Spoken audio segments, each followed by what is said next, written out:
नमस्कार शिक्षक साथियों, स्वागत है आप सभी का टीवीटी मंच पर। आज मैं एक ऐसे महापुरुष के जीवनी के बारे में कहने जा रही हूँ जो कि स्वतंत्रता संग्राम के साथ साथ साहित्य के भी क्षेत्र में उन्होंने जोरदार योगदान दिए हैं, जिनका नाम है श्री राम वृक्ष बेनीपुरी।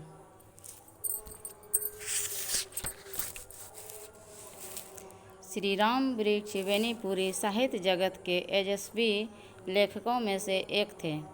बेनीपुरी का जन्म 23 दिसंबर 1899 को बिहार में मुजफ्फरपुर जिले के कटरा थाना के अंतर्गत बेनीपुर गांव में हुआ था। उनके पिताजी का नाम फुलवंत सिंह था और उनके दादा यदुनंदन सिंह थे। उनका परिवार एक साधारण किसान परिवार था। पढ़ने में वे मेधावी थे। अपने वर्ग में सदा प्रथम आते थे। 8वीं कक्षा में पढ़ते समय हिंदी साहित्य सम्मेलन प्रयाग की विरासत परीक्षा में उत्तीर्ण किए थे। जब वे मैट्रिक में थे तब देश में गांधी जी के नेतृत्व में असहयोग आंदोलन चल रहा था। बेनीपुरी ने गांधी जी के प्रभाव में सन 1920 में नियमित शिक्षा का परित्याग कर दिए और आंदोलन में कूद पड़े। वे कई भाषाओं के ज्ञाता थे। हिंदी, अंग्रेजी, गुजराती, बांग्ला व संस्कृत पर उनका समान अधिकार था। उनकी पहली रचना कविता के रूप में सन 1961 ईस्वी में कानपुर से प्रकाशित प्रसिद्ध पत्रिका प्रताप में छपी, जिसके संपादक गणेश शंकर विद्यार्थी थे। बेनीपुरी जी समाज में व्याप्त असमानता, निर्धनता, शोषण, उत्पीड़न के खिलाफ लगातार कलम चलाते रहे। श्री राम वृक्ष बेनीपुरी एक कर्मठ स्वाधीनता सेनानी थे। भारतीय स्वाधीनता आंदोलन में उनकी सक्रिय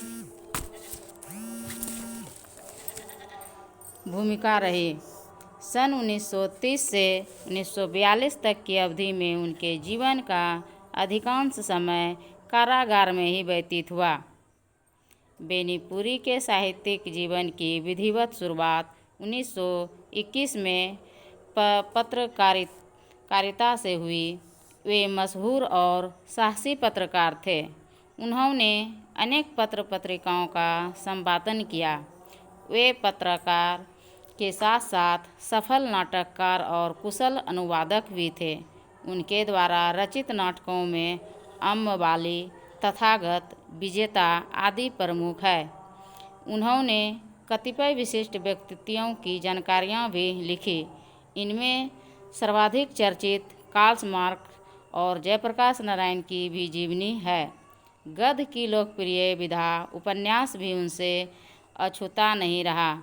उनके 2 प्रमुख उपन्यास पतितों के देश में और कैदी की पत्नी को काफ़ी प्रसिद्धि मिली थी। साहित्य में उल्लेखनीय योगदान के लिए बेनीपुरी जी को वर्ष 1967 में अखिल भारतीय साहित्य सम्मेलन प्रयागराज द्वारा साहित्य वाचस्पति की उपाधि से विभूषित किया गया। सन 1968 में बिहार राष्ट्र भाषा परिषद द्वारा वयोवृद्धि साहित्यिक पुरस्कार से सम्मानित भी किया गया। बेनीपुरी जी के जीवन का अंतिम काल काफ़ी कष्टपूर्ण रहा। निश्चेतन अवस्था में ही 7 सितंबर 1968 को उनकी जीवन लीला समाप्त हो गई।